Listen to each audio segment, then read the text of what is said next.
देखो। हाँ? क्या क्या देखो? मेरे मरने से आपकी माँ जिंदा नहीं हो जाएगी।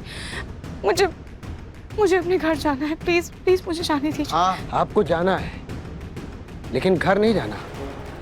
आपको सीधे भगवान के घर जाना है।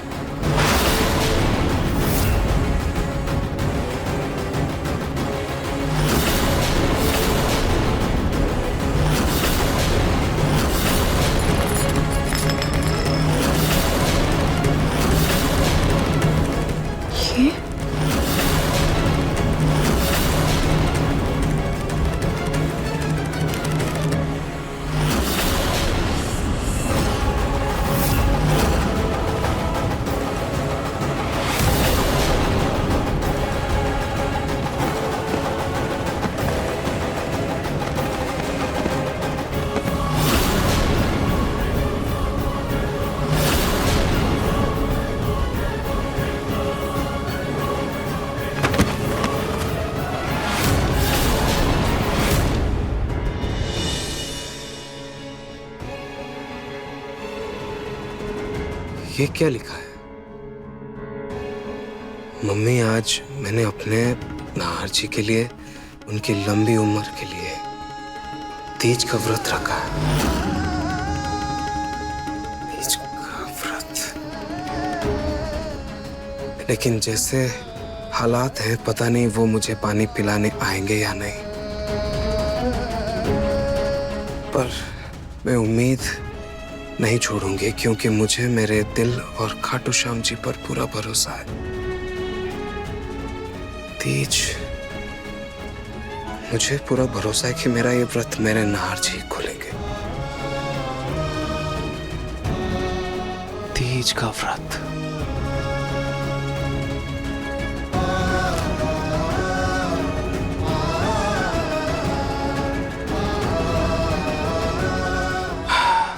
अब समझ में आया। ये डायरी जिस भी इंसान का है, उसका नाम भले ही अभी तक मुझे नहीं पता है, लेकिन उस इंसान के साथ मेरा क्या रिश्ता है ये मैं समझ चुका हूं। तीज का व्रत। तीज का व्रत छोटी माँ पापा के लिए रखती है। अवनी ने आज रोमिल जी के लिए रखा है। इसका मतलब तीज का व्रत एक पत्नी अपने पति के लिए रखती है।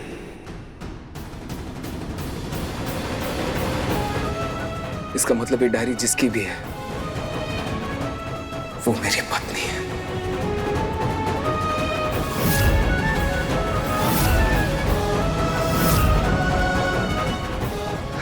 और दादी बोल रही थी ये डायरी रोली की है। वो इंसान रोली हो ही नहीं सकते।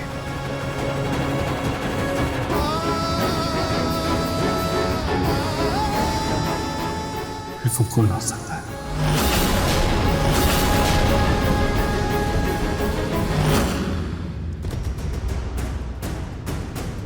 सोनी, सारी तैयारियां अच्छे से हो गई है ना?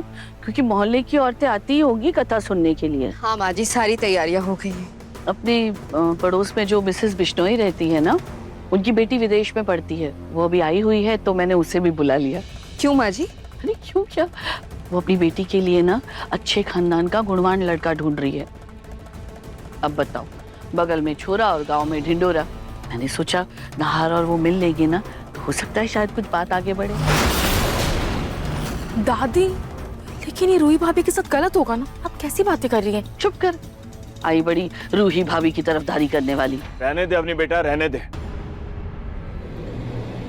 मेरी माँ की बेरुखी रूही के लिए इतनी बढ़ गई है कि वो उसके सच्चे और सुंदर मन को कभी समझ ही नहीं पाएंगे। लेकिन मेरा पूरा विश्वास है, जिस तरह से शिव और पार्वती का साथ अटूट है ना, उसी तरह से मेरे नाहर और रूही का साथ भी अटूट है। अवनी बेटा, आगे उनकी मर्जी है, सब उन्हीं पे छोड़ दो। अवनी जी, आप रो, सब यहीं बैठे हैं। पूजा के लिए सारे फूल ले आया सासू माँ। दीजिए।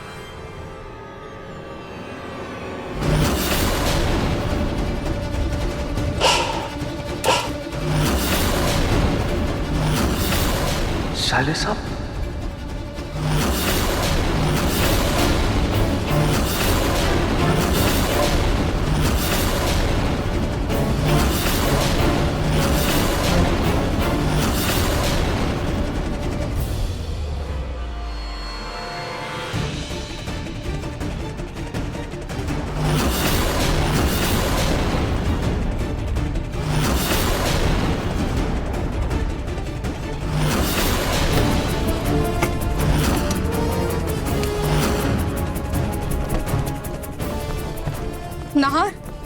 नाहर, ये सब क्या है बेटा? तुम ये सूटकेस लेकर कहाँ जा रहे हो? छोटी माँ, मुझे अब इस घर में और आप लोगों के साथ एक पल भी नहीं रुकना है।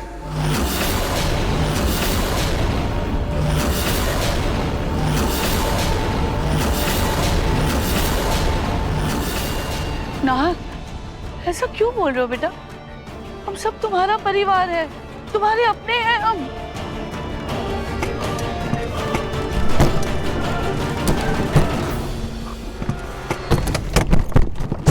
नहीं हो आप अपने।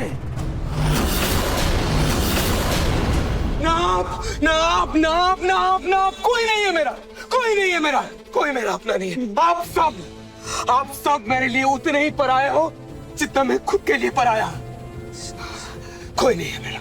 हाँ बेटा, ये क्या बोल रहे हो तुम? हाँ बेटा, तुम हमारे परिवार का हिस्सा हो, हमारा खून हो तुम, हमारी खुशियां तुमसे है, हमारा वजूद हो तुम। लेकिन मेरा वजूद किसी और से है।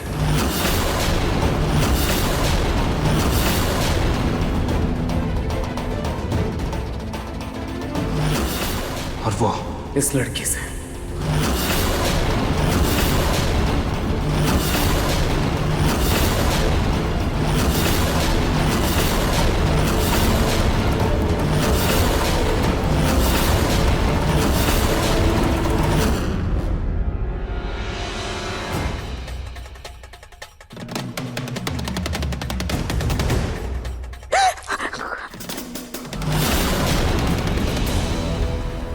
रूही जी घबराइए नहीं, हम हैं आपके पति, आपके स्वामी, आपके कर्ता धर्ता।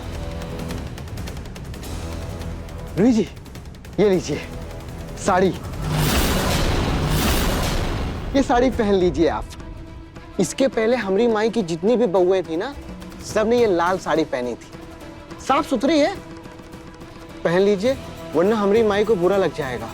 लीजिए, जल्दी से जाइए और कमरे में जाके तैयार हो जाइए। जाइए।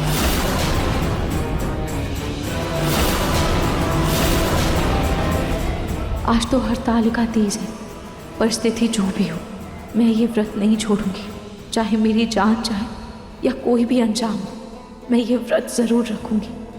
पार्वती जी को भी कठिन तपस्या के बाद ही महादेव मिले थे। मुझे भी अपने व्रत पर पूरा भरोसा है। मेरे नाहर जी भी मुझे लेने जरूर आएंगे, वो मुझे जरूर मिलेंगे।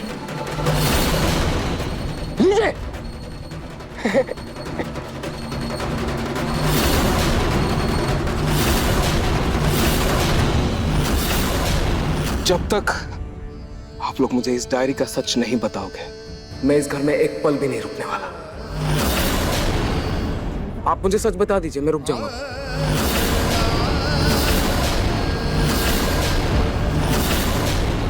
नहीं, कोई बात नहीं। नाहर, नाहर, नाहर, नाहर, नाहर, रुको, रुको बेटा। जब मैंने बताया ना, हमें सच में नहीं पता वो डायरी किसकी है।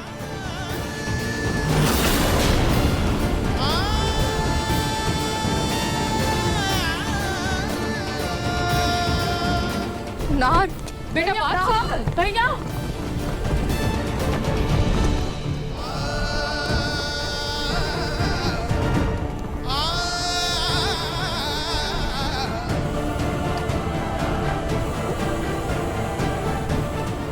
वो डायरी रूही की है बेटा।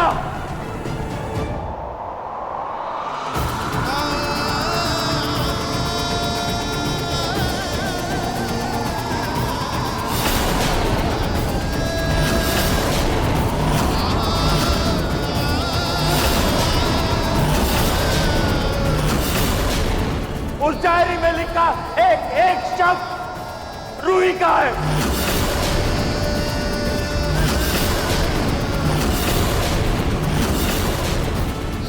सतन, ये क्या बोल रहे हो तुम?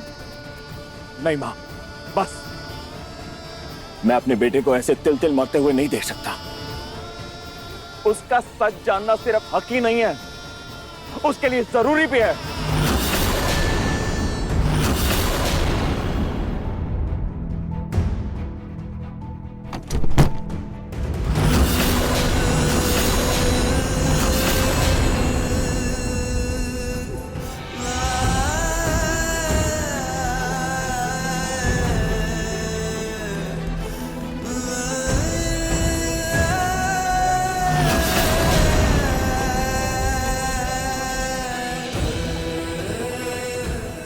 पापा पापा आप ये क्या बोल रहे हैं?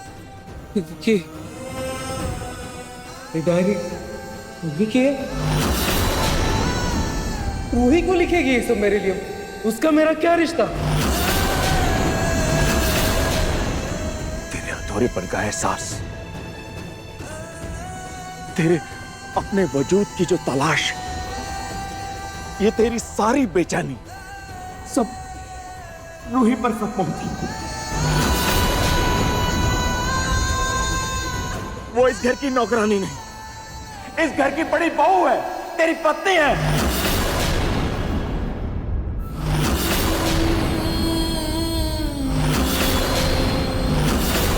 तुझे पूरा करने वाली तेरी अर्धांगिनी है बेटा।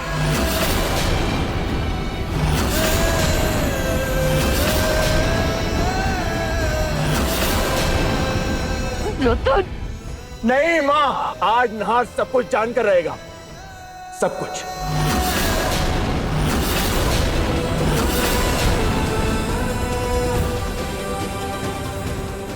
मुझे माफ कर देना बेटा, ये सब झूठ हमने इसलिए कहा क्योंकि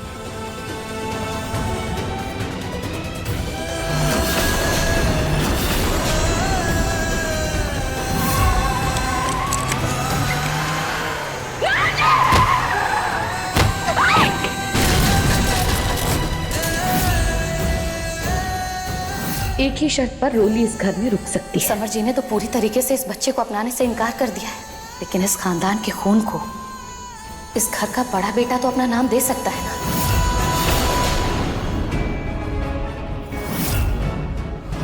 नहार जी, आप मुझे पहचान नहीं पा रहे, लेकिन मैं आपकी पत्नी हूँ, रोली। ना बेटा, एक झूठ को सच बनाते बनाते पता नहीं हमने कितने झूठों का सहारा लिया, और वो सच इन झूठों के ढेरों में दब के रह गया। ये डायरी मेरी रूह की, मेरी पत्नी मेरी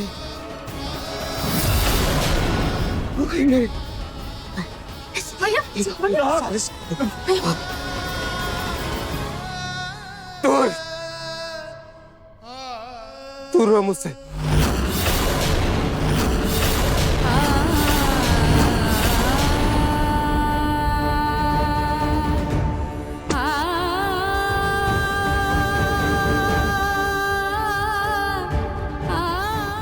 अग्नि,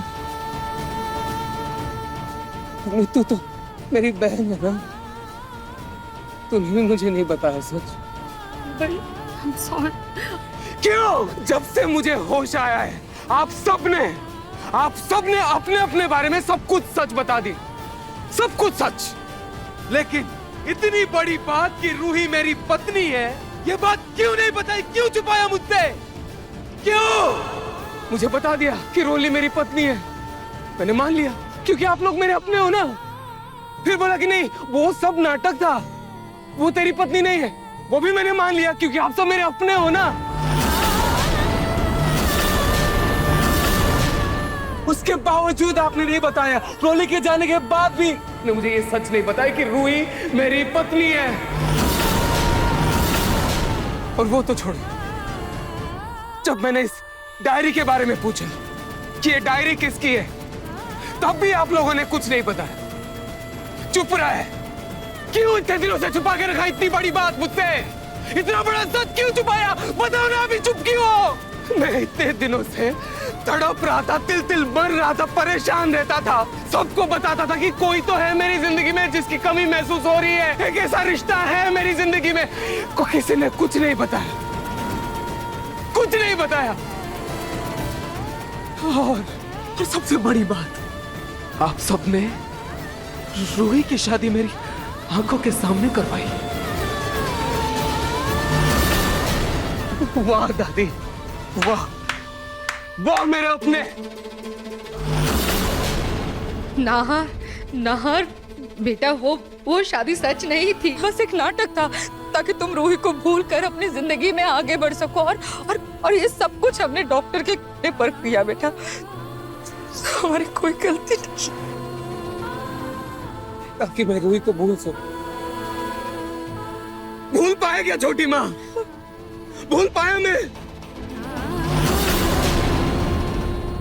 मुझे आज भी रूही याद नहीं है, मानता हूँ, लेकिन उसके पास होने का एहसास, उसके साथ होने की खुशी आज भी मेरे साथ है। कहीं ना कहीं है वो एहसास, आज तक मेरे अंदर है कहीं ना कहीं। ठीक है, बस मुझे इतना बता दीजिए, मेरी रूही कहाँ है? मुझे मेरी रूही से मिलना है, मुझे उससे बात करनी है। मेरी रूही कहाँ है बता दीजिए छोटे माँ, आप मुझे बस इतना बता दीजिए, मेरी रूही कहाँ है? पापा, हाँ आप बता दीजिए पापा, रूही कहाँ है? मेरी रूही कहाँ है? प्लीज बता दीजिए, मुझे उससे बात करनी है पापा, प्लीज बताइए ना पापा। प्लीज दादी, प्लीज बता दीजिए मेरी रूही कहाँ है? प्लीज दादी। अरे आप लोग इतने परेशान क्यों लग रहे हैं? बताइए ना मेरी रूही कहाँ है? पापा प्लीज बताइए मेरी रूही कहाँ है? दादी, रूही की जान खतरे में है बेटा।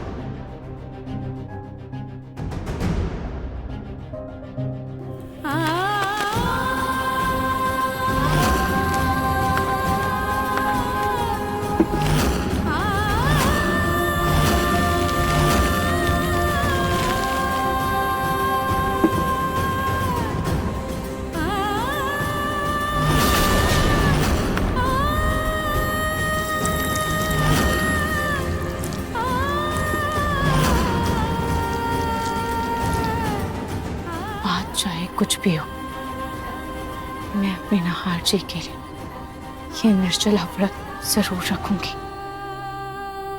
क्या पता इस व्रत के जरिए मुझे पार्वती माता और शिव जी का आशीर्वाद मिले, जिससे मैं इस लाल किशोर की जंजाल से बाहर निकल पाऊं और अपने नहार जी से मिल पाऊं।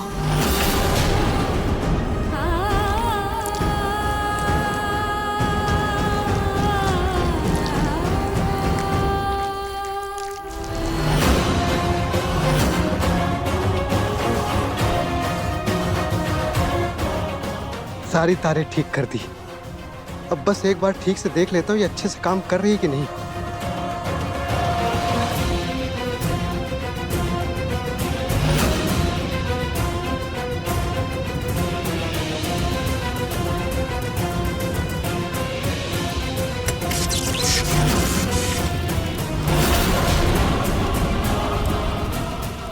बहुत जल्द रूही जी के जाने का और हमारी माई के आने का वक्त हो जाएगा।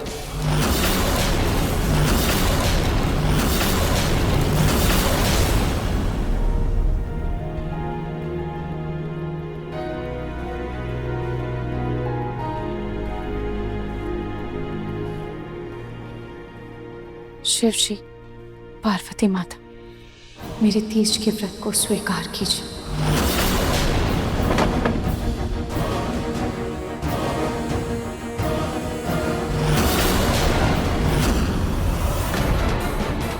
शिव पार्वती, अरे हाँ, आज तीज है ना। आखिरकार आपने हमें अपना पति मान ही लिया। तुम जैसे घटिया इंसान को तो कोई औरत अपना पति नहीं मानेगी। ये व्रत तो मैंने अपने नहार जी के लिए रखा है, पर अगर मैंने इसे कुछ भी कहा तो ये मेरा व्रत तोड़ने की पूरी कोशिश करेगा। शायद इसी व्रत के बहाने ये मेरी बलि देने से कुछ देर के लिए रुक जाए। हाँ, और मुझे भगवान की पूजा के लिए ना कुछ सामान चाहिए होगा, जैसे फल, फूल और एक रुद्राक्ष की माला। आप ला देंगे बाजार से? अरे आप हमारे लिए व्रत रख रही हैं, हम तो इतना कर ही सकते ना आपके लिए। सुना भाई, सुना आपने? आपकी बहू आपके लाल के लिए तीज का व्रत रख रही है। हम अभी सामान लेके आते हैं, ठीक है? हा?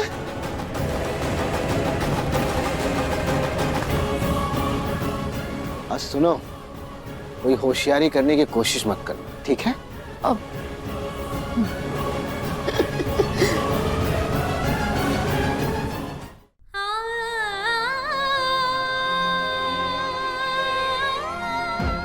पार्वती माता, जैसे आपने शिव जी को पाने के लिए तपस्या और व्रत किया था और शिव जी ने आपको अपना लिया था, वैसे ही आज इस पवित्र व्रत पर मैं भी अपने सुहाग के लिए प्रार्थना कर रही हूँ। बस यही आस है कि जैसे शिव जी ने आपको आपके व्रत का फल दिया था, वैसे ही मेरे नहार जी भी मुझे अपने जीवन में ढूंढ निकाले।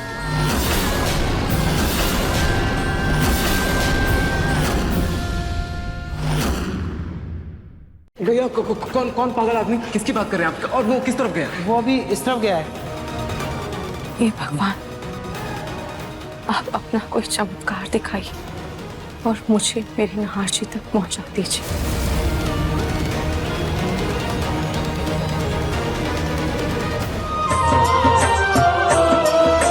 मन सुंदर रात 8 बजे दंगल टीवी पर।